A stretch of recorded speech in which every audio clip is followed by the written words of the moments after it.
Welcome to the West Wing Week, your guide to everything that's happening at 1600 Pennsylvania Avenue.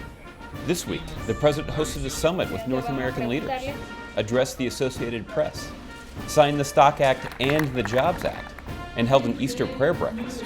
That's March 30th to April 5th, or the annual Spring Break edition. Spring break!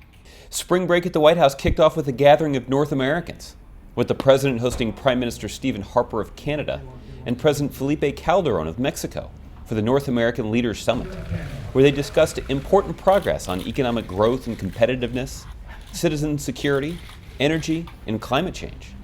Last year, trade in goods with our two neighbors surpassed $1 trillion for the first time ever. This trade supports some 2.5 million American jobs, and I want more trade supporting even more jobs. On Tuesday, the President spoke at an Associated Press luncheon about his commitment to ensuring every American gets a fair shot and a fair shake, especially middle-class families. And in the face of all these challenges, we're going to have to answer a central question as a nation. What, if anything, can we do to restore a sense of security for people who are willing to work hard and act responsibly in this country? I've said it's the defining issue of our time, and I believe it.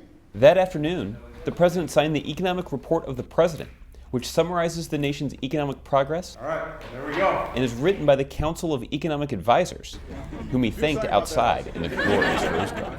Thank you, guys. On Wednesday, the President started his day with the third annual Easter prayer breakfast in the East Room. In less than a week, this House will be overrun by thousands of kids at the Easter egg roll. So I want to get together with you for a little prayer and reflection, some calm before the storm. To all the faith leaders from all across the country, from churches and congregations large and small, from different denominations and different backgrounds, thank you for coming to our third annual Easter prayer breakfast. Later, the President and Vice President met up to sign the Stop Trading on Congressional Knowledge Act, or STOCK Act, which makes clear that members of Congress are subject to the same insider trading laws that apply to everyone else. Today, I want to thank all the members of Congress who came together and worked to get this done. It shows that when an idea is right, that we can still accomplish something on behalf of the American people and to make our government and our country stronger.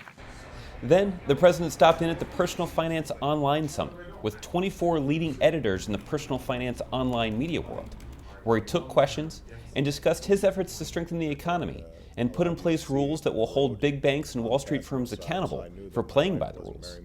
Together, the 24 online properties represented will reach more than 50 million adults each month.